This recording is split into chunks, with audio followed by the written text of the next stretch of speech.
From New Rochelle, New York, this is Richard Solomon with A Change of Pace. This is the kind of show, this is Taking Care of Business on 88.1 FM, TCBRadio.com, and on a number of other platforms. But this is the kind of show that may bring down the website. This is going to be a show that is of so much importance that you need to grab pens right now and keep it locked in here. If you're listening to us on FiOS Channel 45, welcome to our audience. If you're in the 88.1 FM listening area, you want to take this down.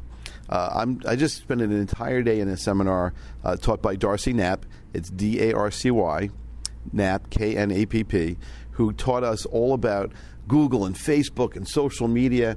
And today we learned how to take Facebook and do fan pages and landing pages and all the things that you will now see as part of this radio show, all as tweaks and improvements. So if you want to get in touch with her, I believe it's going to be darcyknapp.com, but there's also SEOwebmechanics.com. And so grab that information, write down. We'll definitely repeat this again. And let me introduce to you someone who is probably in my opinion, the social media super guru. And by the way, don't be scared off. None of the people in the class today were tech people. There was no software engineers. I mean, there were regular people, mom and pop business owners, people like myself, and people very much like the clients that I represent in my law practice. People who have small niche kind of neighborhood businesses looking to really target an audience. The old ways of doing things, the old ways of radio, television, print media really have changed a lot.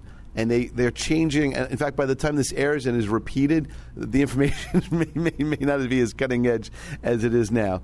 But let me introduce to the show Darcy. Thank you so much for being here. It's a pleasure. Great to be here. All right. So how did you get involved in this whole social media thing? Because what you taught us today was just an avalanche of information. It was, in some ways, look, I work for IBM, and I have a number of different websites. And I think myself as being someone technically proficient, not amazing, but just proficient. And yet I was overwhelmed by how much I learned. And even more so, I was thinking about what the title of the show would be is like, you really don't know Facebook, do you? How did you learn all this? Actually, by default. I was trained by Network Solutions. I was working for them in the field to do search marketing classes. Oh, I took one of those. Okay. They had these folders. They were like green, white, and blue, and they were about an inch thick. Yeah, in fact, I took one of those with my friend Omer. I think American Express sponsored that. Yeah, we did. We did classes for American Express for ladies who launch, designed to get the entrepreneur, the average mom and pop, small to medium-sized business, to understand how search works so that they could use search to grow their business. And it migrated into social media because social media makes such a huge impact in search because all these social sites populate the search results pages. So to get your business found, you can use social media for search. So that blended my presentation from being strictly search to being search and social media, which migrated into even Facebook-specific classes that we now teach because I got asked by so many people, how do I build a page on Facebook for business? How do I do what needs to be done so that users can find me on Facebook? It just migrated into an exponential platform. Now, in the class, you gave us some stunning statistics about how many people are tweeting, Googling, Facebook. Let's share that with some of the people in our listening audience. The most phenomenal statistic out there right now is the number of registered users on Facebook. You've got over 750 million users across the globe. In the U.S. right now, you're looking at 1 in 2 people in this country are on Facebook. 1 in 2 people on Facebook are on Facebook 7 days a week, which means your next customer that you haven't met yet, they're on Facebook. And if it's not them, it's their significant other who's making the business decision. Now, aside from Facebook, what are the other platforms? Because I was amazed to learn today that YouTube was number 2 in that. And why don't you talk a little bit about the fact that people are using things like YouTube more than they are things that they would read. I'm more of a Consumer Reports kind of guy. I need a refrigerator, I go to Consumer Reports. But that's probably the old-fashioned way of doing things. Well, when you look at the current, the up-and-coming, the millennium generation, the 20-somethings, the kids in school today, their entire education has been based on entertainment factor. They've grown up with thousands of channels on their TV in their classroom, video on their phones.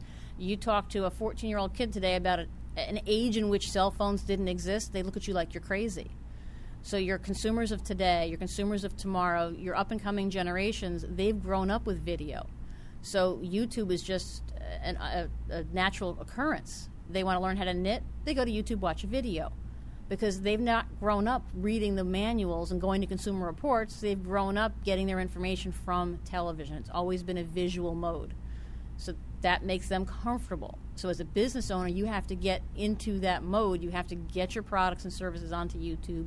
You have to get your information out there, go out, sit in front of a camera, give your elevator speech that you do at the Chamber of Commerce or at the Rotary, get it on YouTube so the 20-somethings and 30-somethings of today that are your customers or your potential customers can actually meet you, because they may not meet you in your business without putting yourself out there in multiple formats. So for people who are mom and pop businesses, are they making a YouTube video that's basically a commercial, but instead of airing it on a television channel, they're going to put it on YouTube? Or is it something more educational and grabby?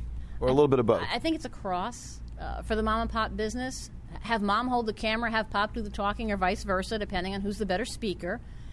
Give a tour just like you were talking to a customer that's never been to your store before. Welcome them in, show them around. Here's what we do. Here's how we do it. Here's a sample of our products or our services. And invite the user that's out there watching online to come in and meet them in the brick-and-mortar location where they do business. Okay. Now, you talked a little bit about some of the protocols for YouTube, and I asked a question, which is how long or short should these videos be, and how many should you have? How many should you have? As many as you can make. Okay. How long should they be? No more than 3 minutes. The best viewed videos are under 2 minutes. You want to make them short, succinct, to the point. If you're talking about one particular product, don't mix it up with other products. Just talk about that product. And give people a chance to watch that video. Someone that's interested in blue widgets may not be interested in purple widgets, so do 2 separate videos. The more you put out there, the more chance you have of people finding you. So let's talk a little about Facebook. We had a whole class today, and you teach a phenomenal class just on Facebook. First of all, why don't you just talk about what the class is all about, because you can describe it a lot better than me. We basically do a 3.5 to 4 hour workshop.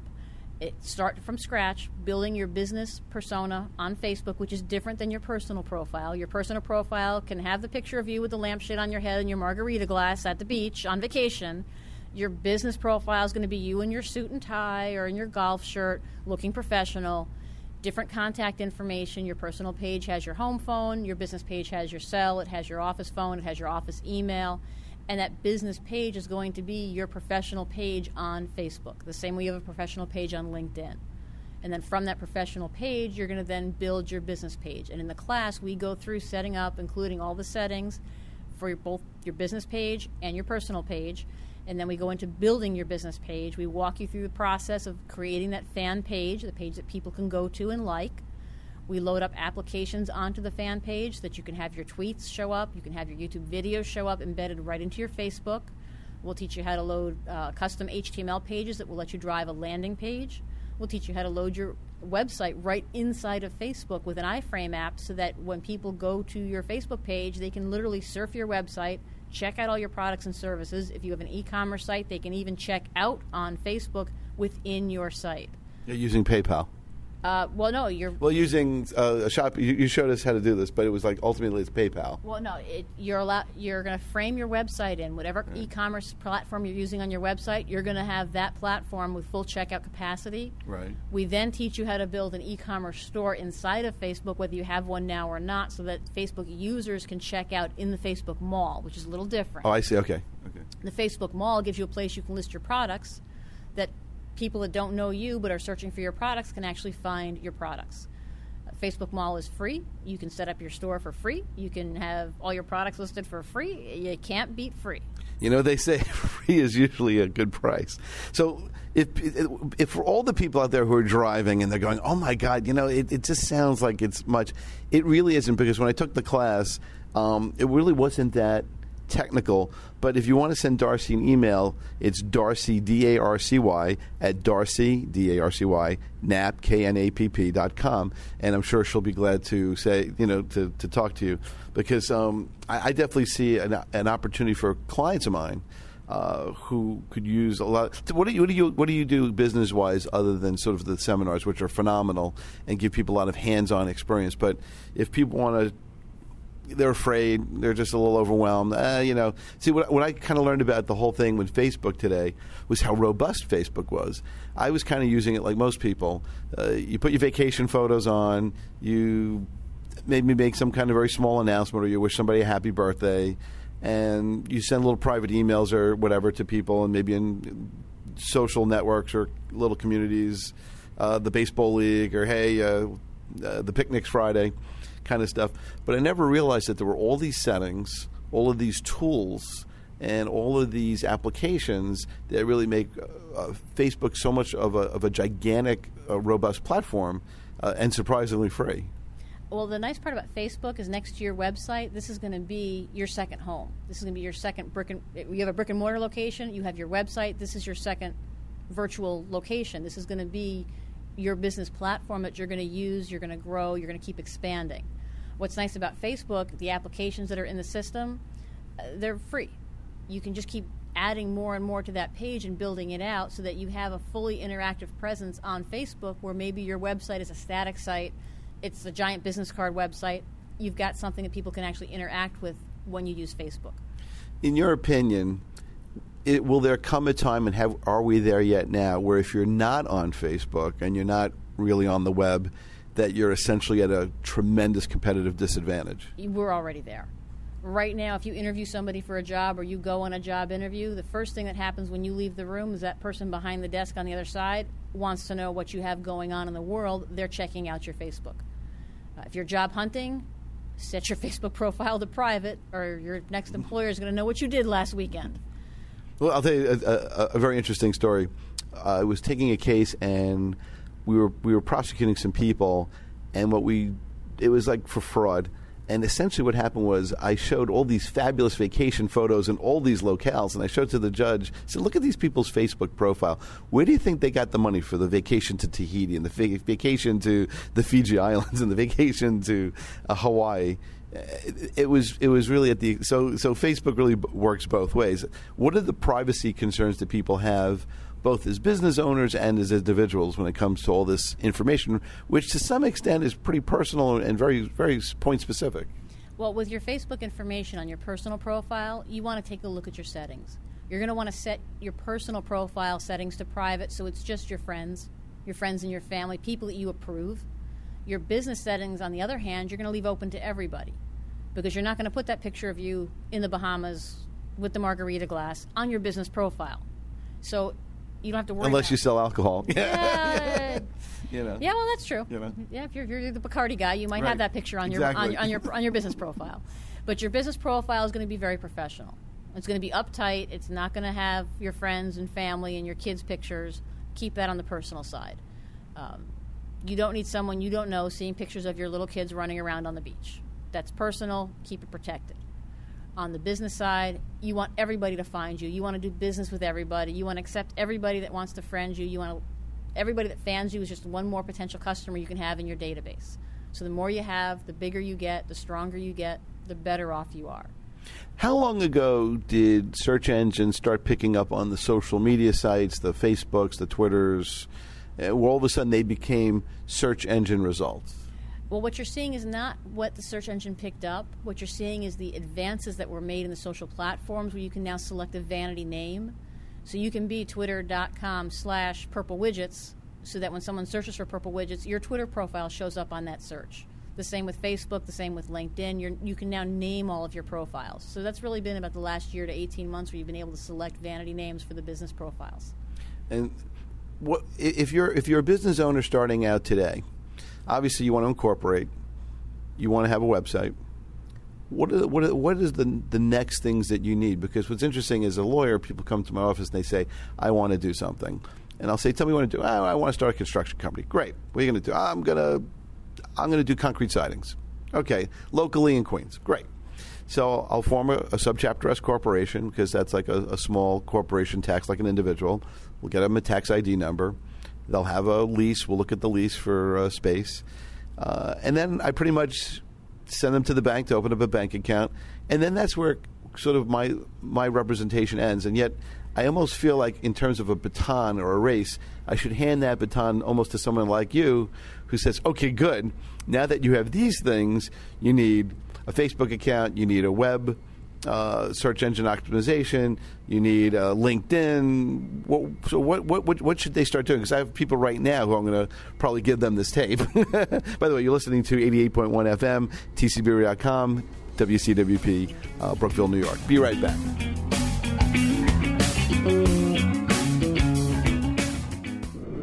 Weekdays on WCWP. Great music is in the mix from 7 a.m. through the afternoon. Listen every weekday for our mid-morning talk block. Get in the game with the Sports Wire at 6 and talk collegiate and professional sports. And spend your nights rocking out to the rock show at 7. 88.1 FM and WCWP.org. Hey, all you nonprofit organizations out there, if you're having trouble spreading the word about an upcoming event or mission of your organization, your friends at WCWP are here to help. Send us information about your organization or event, and we'll do our best to put it on the air. Contact us at info@WCWP.org or send your information to 720 Northern Boulevard, Brookville, New York, 11548. A message from your friends at 88.1 FM and WCWP.org. I'm Bill Moyers with a new program for public radio called Moyers and Company. It's a weekly hour of conversation with smart and committed people trying to make sense of our world. We'll talk about faith and reason, money and politics, war, media, and the arts. I hope you'll lend an ear and join the conversation at BillMoyers.com. Tuesdays at 10 a.m. on 88.1 FM and WCWP.org.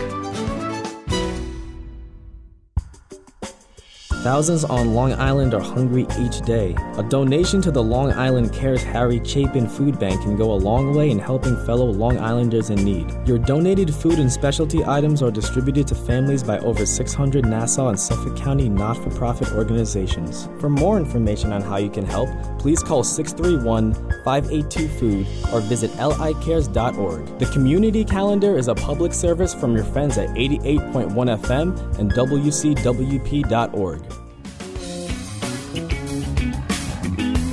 All right, we're back. This is Richard Solomon, live from New Rochelle, and I have the great pleasure to be with Darcy Knapp, who is in my opinion, an incredible guru with search engine optimization, social media, Facebook, Twitter, Google, and all those great things. So before the break, I had a question, and that was, what should people be doing after they sort of leave my office? They go to the law firm, and they're ready to go, but they're not really. They're only ready to go sort of almost legally and financially. They have a bank account, and they have the legal structure, and they have a landlord to pay every month.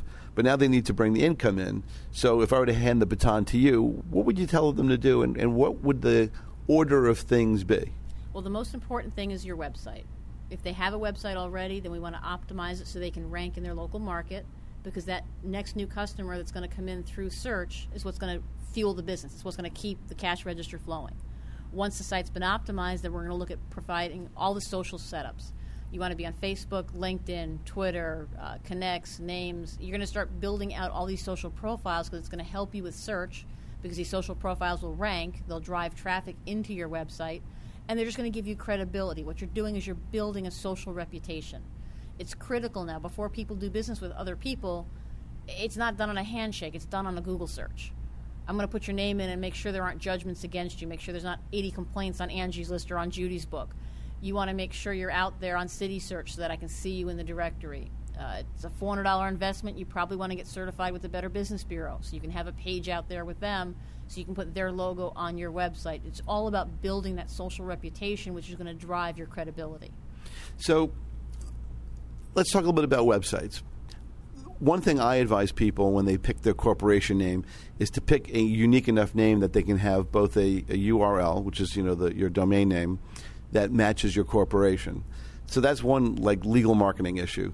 But in terms of building the website, you taught us a lot today in the seminar about sort of where the hotspot is on the page. Let's share some of that information with our audience. When you look at naming your website, a unique name is great because then you can get your businessname.com. That's what you're going to put on your business cards. That's what you're going to use for email. When you actually name the website to build the website, for your gentleman in Queens that's doing concrete siding, if he can get concretesidingqueens.com, that's what he should build his website on, and then set an alias so that if they type in MrJonesBusiness.com, that's where they land, because by naming the website with the keywords, it's going to help that site rank. Someone types in concrete siding in Queens, or they're looking for a contractor that does concrete siding in Queens, that site should be on page 1 because he owns the domain name. That's the first step in search. They haven't built a site yet. We want to build on a good keyword-rich domain. Once they've got their site up and it's ranking, that should drive the traffic in to keep the business floating, whether they're doing any outside marketing or not. As long as the phone is ringing and there are new jobs coming in, that's what that business owner needs to keep it in business these days. So let's talk a little bit about the eyeballs. People are looking at websites, but there's certain parts of the website that seem to be more important to focus in on, and there's certain mistakes that people make. You were talking a little bit about sort of the top left corner being a great place for phone numbers. You talked a little bit about what's below the fold, and you also talked about the dangers of only using Flash. Why don't you share that with our people? We're going to need a few hours. That's all right. Well, it's a long show. Okay, so let's look at your site structure. When we look at a website, most web designers are going to lay out a website so it sits on the rectangle, the same shape that you see when you look at your computer screen. And what you have to think about is the way human beings read a page. We read a web page like we read a book page. We start at the upper left-hand corner. We read left to right, top to bottom. So that top 3 or 4 inches square on that left-hand corner of your website is going to be the most valuable for impressions. You generally have 4 seconds to make a first impression when someone hits your website.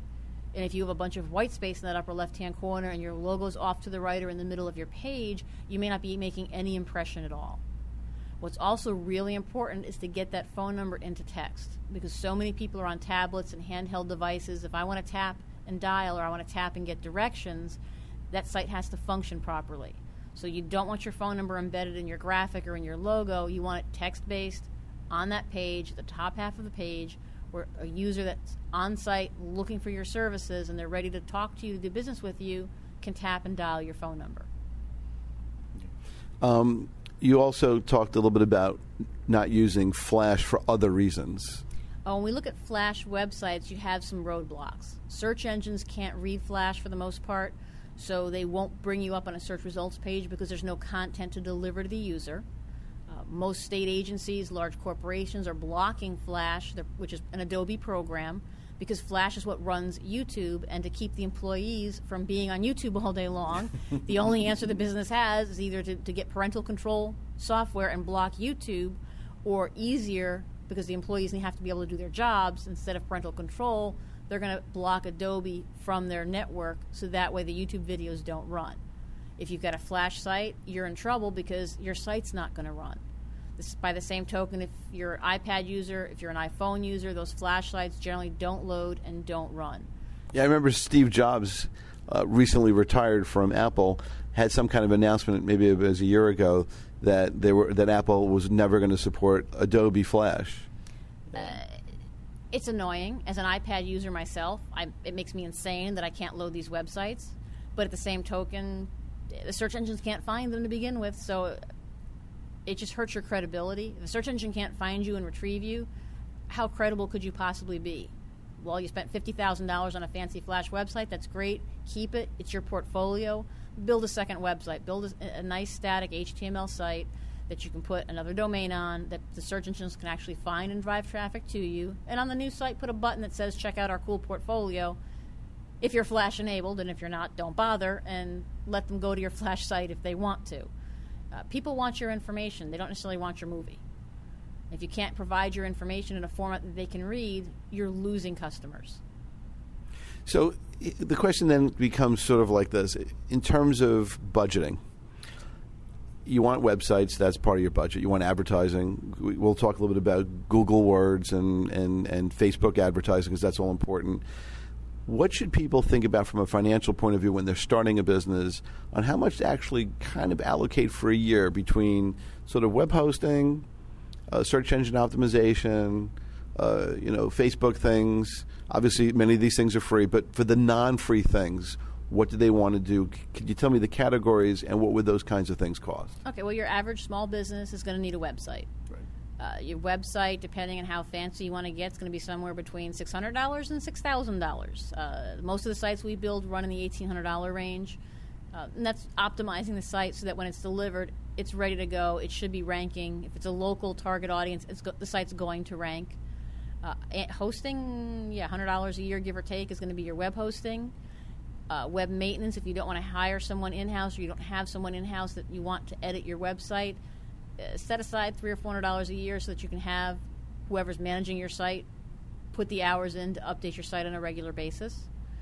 Your social media, same thing. You can outsource. You can hire someone in-house. If you've got a teenager that you trust, you may have the perfect solution. You want your allowance, kid? Go post on Facebook for me. See, we've gone from mowing lawns to being the social media director. It's kind of funny. Well, you can't get them to mow the lawn anymore anyway. They're not going to leave their computer. So as long as they're going to be glued to their computer, get some effort and energy put in. You're paying them an allowance. Get something out of it. Exactly. Just be very careful and make sure your teenager doesn't give your password out to anybody else, because the one thing you want to look at when you build your Facebook empire, and it is an empire, is control. If you don't trust the child or you don't trust the child's friends, maybe you don't want to give them access. Right, and you certainly want your account deleted, because one of the things you were talking about in class, and I think maybe you should repeat it here, is who actually runs the site and who has the control, because I think those are really important issues.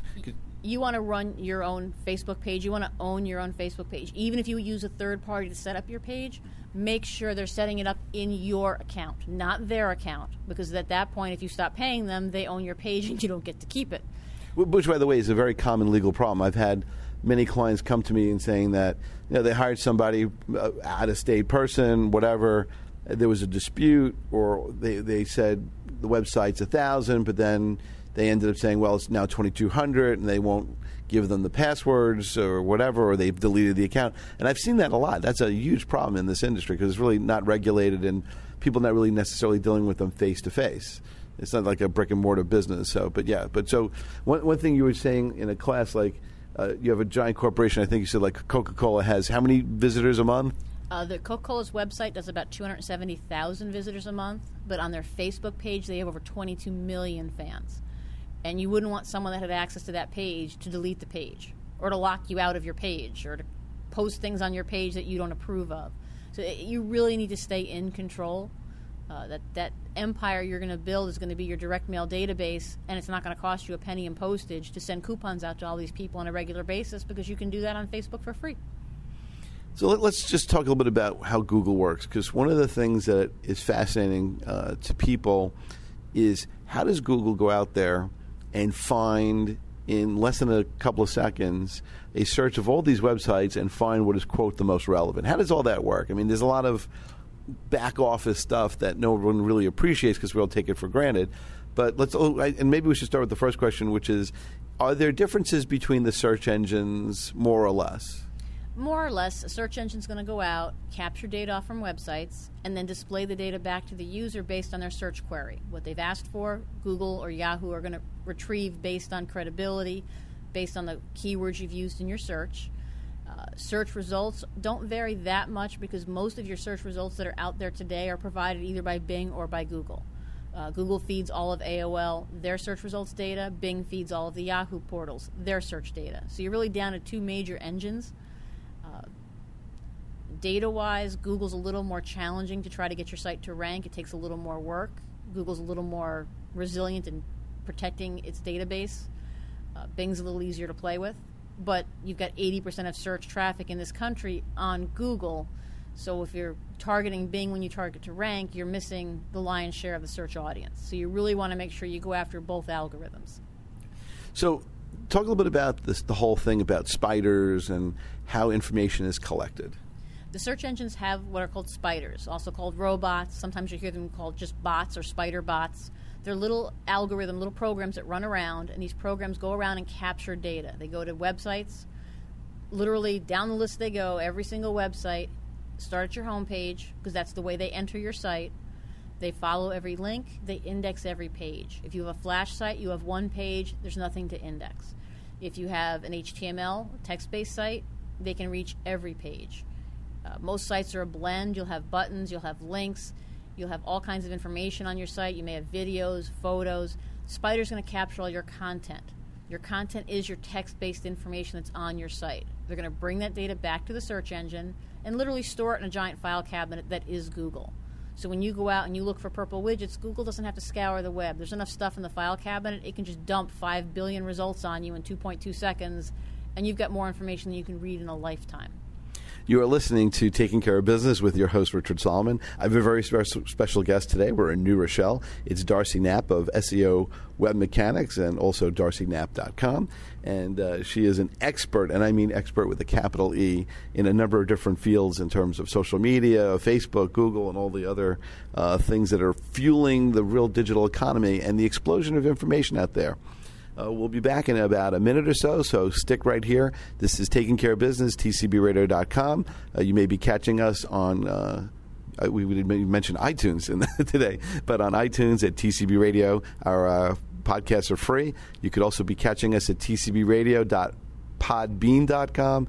And, of course, some of our rock and roll stuff is at tcbradiorocks.podbean.com, PODBEAN.com, where you'll see some great stuff on music and musicians. We'll be right back. Stick with us.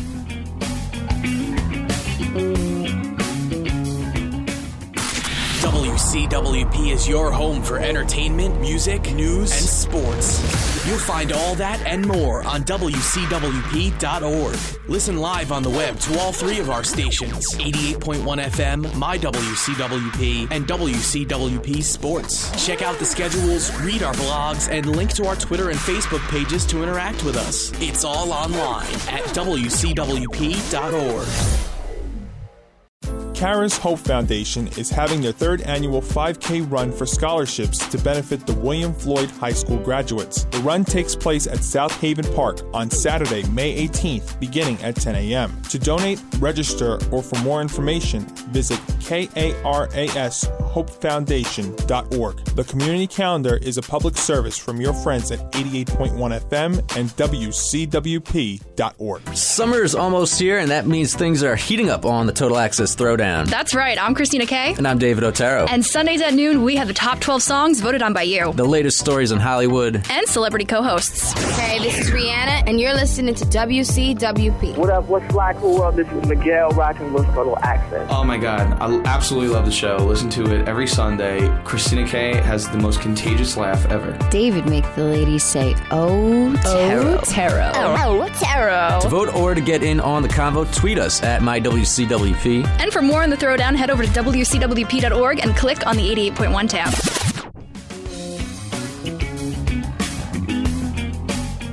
We're back at Taking Care of Business, TCBRadio.com. Thanks for bearing with us during the break. This is Richard Solomon with probably the most important show I've done in the last 6 years in terms of the digital economy, the Internet. Let's face it, everyone's on the Internet. Everyone uses email. Everyone uses websites. I mean, this radio show would not exist without the support of Facebook, the support of the podcast sites that I use, both mypodcast.com and podbean.com, and just our website in general, tcbradio.com, and all the other sites that bring traffic, and our web streaming, which allows us to broadcast way beyond our FM signal. So, again, I'm with Darcy Knapp. Now, if you want to get in touch with her, I would send her an email at Darcy, D-A-R-C-Y, at Darcy Knapp, KNAPP.com. Or you can check out her website, which is SEOWebMechanics.com. So let's talk a little bit now. In fact, if you missed the last half hour, you've got to rewind the tape and go right back in, because there's just just a wealth of information. And for people out there who really want to get the full text, go to visit Darcy's seminars. She has seminars all the time in New York, upstate, and they're just action-packed. They're great. You sit here with a laptop, and you actually do things interactively. And she was smart enough, because she really knows what she's doing, to have power sticks, because she knows that the laptops would not last long enough. All right, there's just not enough juice in those batteries to take care of everything. So let's talk in this segment about paid advertising. We have Google AdWords and you have Facebook advertising. Let's start with Google AdWords. How does that work? How much does it cost? And what should people know about these things? Well, when we look at driving traffic, you've got your organic, your natural traffic, you've got your referring sites, people that come through a different site, and we've got paid traffic. Paid traffic on Google is a great way to go out and capture search. So what you're doing is you're proactively trying to pull people that are already searching for your product off of the Google search and bring them into your website. So it's really important when you build your ads to structure them properly. If you don't know what you're doing, get help. The Google Webmaster Central tools are fabulous. You can go online and watch little video clips. You don't have to read. You can just watch the video clips. We don't read anymore. Yeah, we don't read anymore. And you can learn about paid advertising, because the one mistake we don't want you to make is to go out, build an ad improperly, land it on the wrong page on your website, have a bad experience, and hate Google. Google is the golden goose, but if you don't feed it properly, it's not going to lay the eggs. You're not going to get the golden eggs. You're going to get the goose crap. And we don't want that. No, we want the golden eggs. So you're going to want to structure your ads properly. You're going to want to go in and take the video courses, learn about how advertising works on Google so that you don't have a bad airplane story to tell. When you set your ads up on Google, make sure you set your geography up. If you're a local business covering a 5-mile radius, go in and pinpoint your zip codes. Google's default is the whole country. The last thing you want to do is be the corner pizza shop running your ads in Idaho when you're located in New Rochelle, because you're never going to convert that customer. No matter how much they want to buy a pizza, you're not going to deliver 7 states away. Right. And just for people like that, like lawyers and people with licenses, you really don't want to necessarily advertise out of your license region anyway. You know, whether you're a plumber, whether you're licensed as a lawyer, you may want to. It will not bode well for you to try to obtain business outside of your licensing zone anyway. So on a compliance and regulatory level, that's something to think about. Okay, so you have your AdWords. What should people think about how much it costs and budgeting and all, and when it comes to Google? It's really going to depend on what your industry is, how competitive is it, how much is the click going to cost. You can go to adwords.google.com and use some of the search tools, and it will give you estimates on click pricing. Just remember that Google's estimates are generally a little light because Google really wants you to come give them money. Google's sole mission in life is to make money for Google, not necessarily to make money for you, so you really want to be careful at what you're doing, know what you're doing, get expert assistance.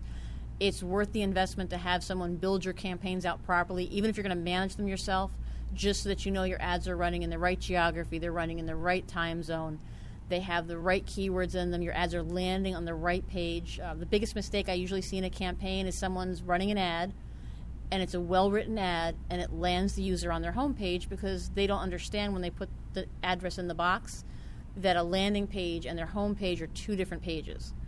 If you're talking to your customer and he wants to buy those purple widgets, you shouldn't be landing him on your homepage that talks about your business. You should be landing him on the page that talks about the purple widgets. Right, or I guess your merchant store or whatever. Like it doesn't matter if you're a service-based industry or retail. For the attorneys out there that want to target people that are divorce is pending, okay, great. Then you're going to go out there and say, hey, you need a divorce lawyer? Come see me, come talk to me. Don't land them on your homepage. Land them on the page that has your video where you stand in front of the camera and tell them it's not the end of the world. They can get help. They can get through this. They should really come see you because you're an expert on divorce, being a divorce lawyer in New York. Take your niche, capitalize on it. Give them a reason to make contact with you, to do business with you. Okay. Let's talk a little bit about budgeting. Because everything is always, in my industry, everything's about money. People go, how much is it going to cost? How much is this going to cost? What are the hidden costs? What should people figure just what their budget should be on a monthly basis for things like Google AdWords? I have clients spending $100 a month. I have clients spending $5,000 a month. It's really going to depend on what's your return on investment. If you're selling Lamborghinis, you don't need too many leads. If you sell 1 car a year, it's selling for $1 million. The word's worth $10, yeah. Yeah, okay, pay $10 a click and set a $100 a day budget because by the end of the year, you're going to have a profit. As long as what you're offering the user is of value, when they click through, you're generally going to see a 3 to 5% click-through rate. You're going to see a 1 to 3% conversion rate. So you just have to do your math. If you're selling 39-cent purple widgets, you can't afford to buy clicks that cost more than a nickel because if it takes you 100 clicks to sell a widget, you spent $5 to sell a 39-cent widget. You got a problem. You have to do your math. Pay-per-click is not for everyone. If you're an attorney and your average client generates $500 of revenue a year and it takes 100 leads off of Google to get that one client, you can't spend more than $5 a click or you're paying Google and you're not paying yourself.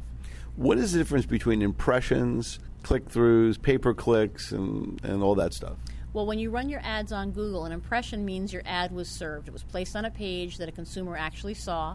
If your ad is number 3 on the page or the 3rd position on the page, that's going to be an impression.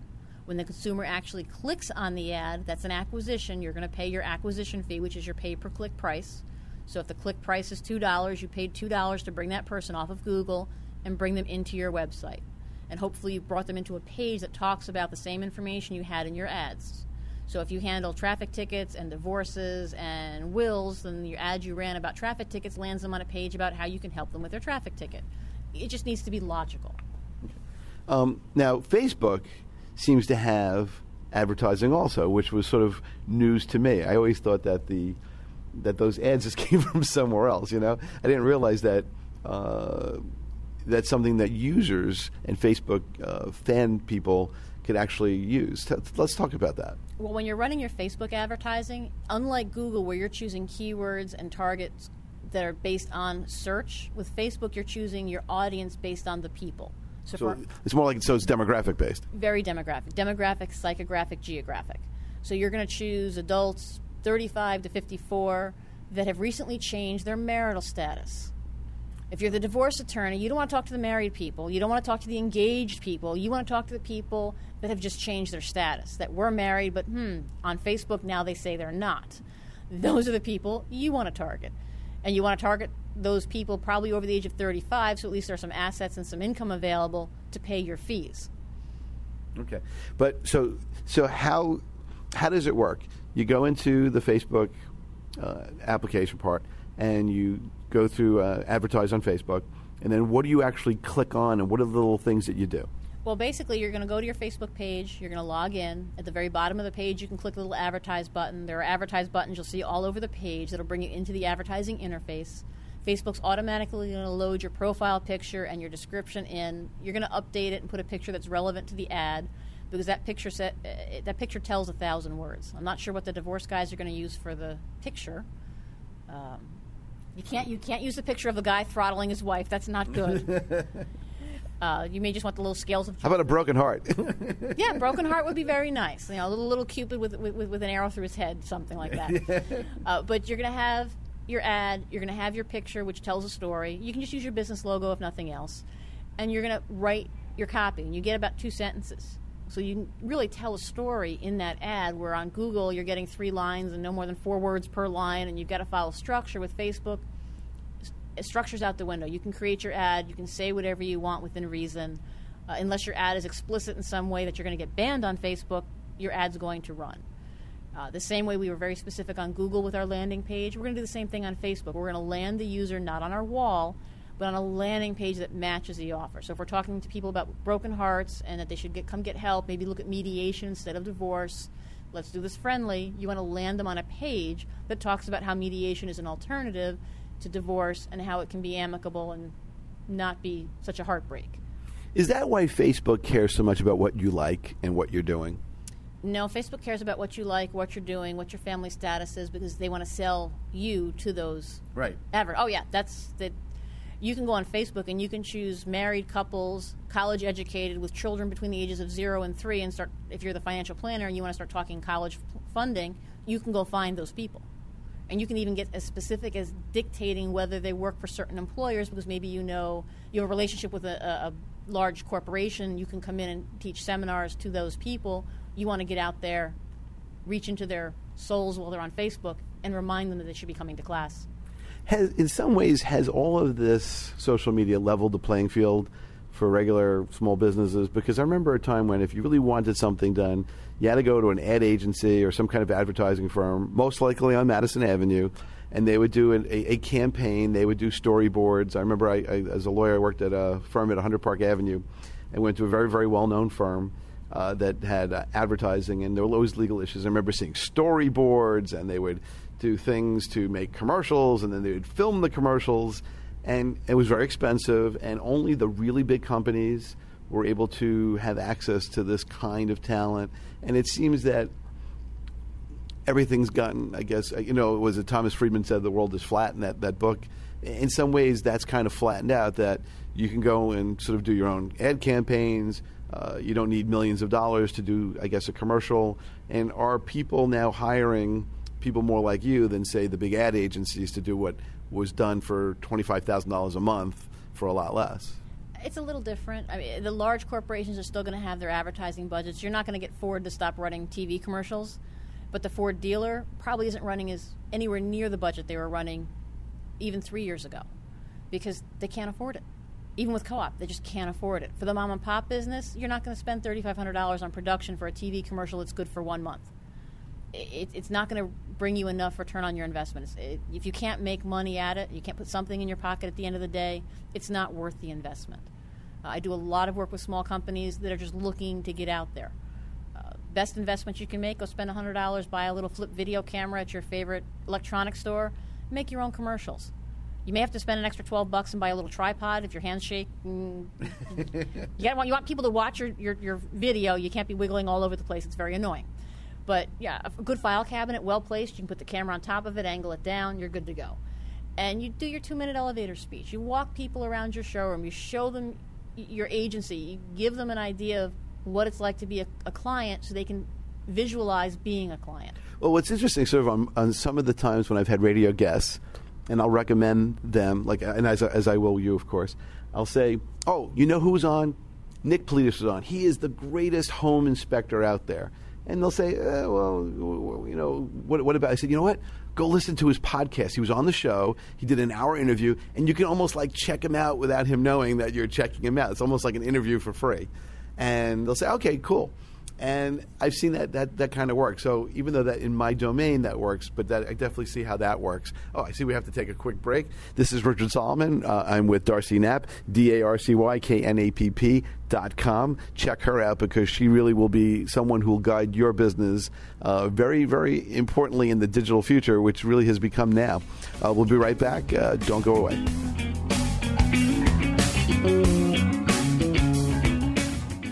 Weeknights at 9 on WCWP. Mondays, it's Knockin' on Dylan's Door with George Walsh, taking you on a journey through the music of Bob Dylan. Tuesdays, check out Urban Addiction Lockdown with KJ Mills. Wednesdays, it's the Big Note Cafe with Chris Lewis, exploring the music of Frank Zappa. Thursdays, tune into the Groove Yard where the oldies come alive. Fridays, check out the Rock and Soul Gospel with Grandfather Rock, Chris McIntosh. Weeknights at 9, only on 88.1 FM and WCWP.org. The NYC Leathernecks Motorcycle Club hosts the 8th annual Warrior Run to benefit the Wounded Warriors Project. The run takes place on Saturday, June 1st at the Midland Beach parking lot in Staten Island and will end at the Marine Corps League post on Ontario Avenue, followed by live music and an all-you-can-eat barbecue. Registration begins at 10 a.m. the day of the race. For more information or to make a donation, please visit facebook.com/NYCLNMC. The community calendar is a public service from your friends at 88.1 FM and WCWP.org.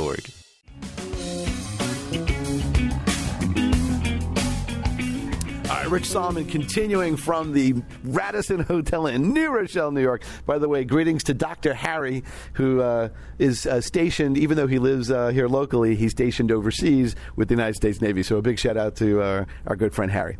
Okay, so this is Richard Solomon, and we are winding up our show today about social media, Facebook, Twitter, Google, search engine optimization, and how to use Facebook fan pages and the like with our expert Darcy Knapp, who I think is just one of the great people. And by the way, at the end of the show, I'm going to tell you a little bit about a DVD that she has created. So for all those people out there who are listening to us in places as far away as Ireland and Anguilla, because we have people who listen this far away, and you want to get the DVD that actually is the class that we took today, we'll have some information about that as well. So let's talk about some of the myths and some of the issues.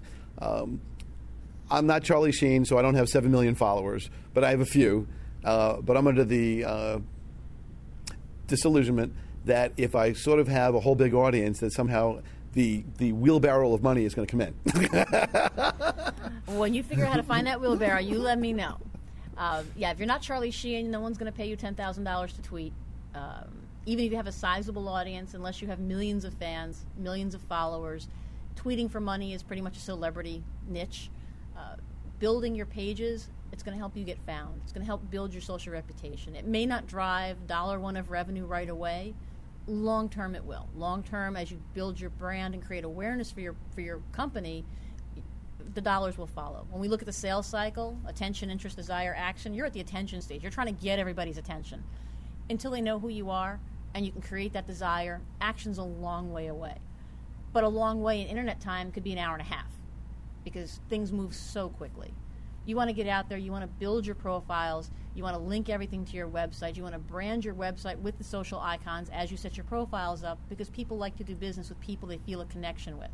If I'm a Facebook user and I go to your website and I see you're a Facebook user and you have a fan page and I can check you out, that's going to level the playing field. It's going to make me very comfortable with connecting with you. And that's what you need. You need that comfort zone. People are afraid of everybody. If you can break down that barrier and be on a level playing field with that user, and I can talk to you and I can check you out on Facebook and I know you're a real person, as a small mom and pop business, you're going to beat the large corporation because I can't connect with them. I mean, well, it's interesting. A number of years ago, I was a guest lecturer at Georgetown Law, and a friend of mine was filming it for me. And what was interesting, and this was a number of years ago, this is 2011, but this was probably maybe 2007 or 8. And what was interesting is everybody had laptops, and when I went to law school, we didn't have laptops, and not in the classroom at least. And what was interesting is he said everybody was Googling you because they wanted to see who I really was. Even though I was introduced by the dean of the school and as an alum and all this other stuff, it wasn't enough that that's what my intro was. They wanted to really see who I was. So that I thought was a very, very interesting phenomenon. The other thing that's kind of sort of interesting is something that you talked about, which is in the job world, people actually look to see what you're all about. And I think that's kind of interesting because I'm still stuck on the whole resume thing that people, you post things somewhere and people give resumes and you look at them. What I've been learning sort of recently is resumes seem to only be about the past. And what some of the new media talks about is, no, what am I going to do for you today and how I'm going to help your future? So the world really has sort of turned a lot of the concepts about how things are done really upside down. What are the other things that would you say are big changes or big misconceptions other than the fact that because the whole monetization thing, for example? Like what else? What are the big mistakes that people make? We talked about sort of like the wrong landing page, paying too much money for words that don't really make the most sense, not being target specific. What else do you think is out there that needs personal realignment in thinking? If you're going to advertise on Facebook, it's a phenomenal tool, but you need to keep the user in Facebook. I see businesses that'll set up wonderful campaigns on Facebook. The ads are written well, the pictures are great. You click on the ad, and it takes you out to their website. You have to think of people on Facebook. They're in their happy place. They're in their ecosystem. They're in the playground, and they're 3 years old. Don't yank them out. Because the 3-year-old might scream, the grown-up that you're trying to reach is just going to hit their back button because they're in their happy zone. They're on their playtime in Facebook. They don't want to go to your website. Put your website inside of Facebook. Bring them in that way. Don't drag them out. With Google, you need to be careful with what you're doing or get expert help. With your website, really important, you've got text-based phone numbers, text-based contact information on the home page. I mean, there are little things you can do across all of your profiles that are going to help you long-term. You want to build as many social profiles as you have time to build because every one of them is going to give you connections that you don't have today. And one last question, blogging. Everybody seems to have a blog, and blogs have been picked up as media outlets. I know that I think a year or two ago, the White House actually allowed a blogger or two to come in with press credentials, which I think was very, very interesting and probably a shock to the traditional media. How important is it to blog? How important is it to update your blogs?